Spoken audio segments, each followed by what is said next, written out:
হযরতে আবু বকর সিদ্দিক তিনিও রাষ্ট্রের দায়িত্বে ছিলেন। তার স্ত্রী একদিন ডাক দিয়ে বলছে, স্বামী, ছেলে পায়েস খেতে চেয়েছে, ঘরে তো ওইরকম কিছু নেই, এক কাজ করেন, অর্থমন্ত্রীর দায়িত্বে যিনি আছেন বায়তুল মালে, তাকে বলেন আগামী মাসের বেতন যেন আমাদেরকে দিয়ে দেয় অ্যাডভান্স। তিনি বললেন ঠিক আছে। অর্থমন্ত্রীকে বলেন, দেখো আগামী মাসের বেতন আমার লাগবে, অ্যাডভান্স দিয়ে দাও, সামনের মাসে আমার দেওয়া লাগবে না। অর্থমন্ত্রী ওইরকম, উনি ডাক দিলেন, খলিফা, আপনি যে আগামী মাস পর্যন্ত বাঁচবেন সেটা লিখে দেন, আর আগামী মাস পর্যন্ত জনগণ আপনাকে চেয়ারে বসিয়ে রাখবে, ওইটার গ্যারান্টি দেন। আপনাকে জানে আন্দাজে আগামী মাসের বেতন দেব, আমি কোন কারণে দেব।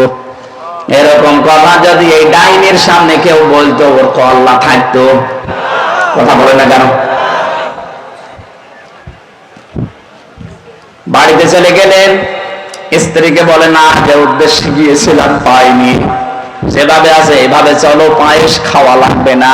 কি মনে করেন আপনি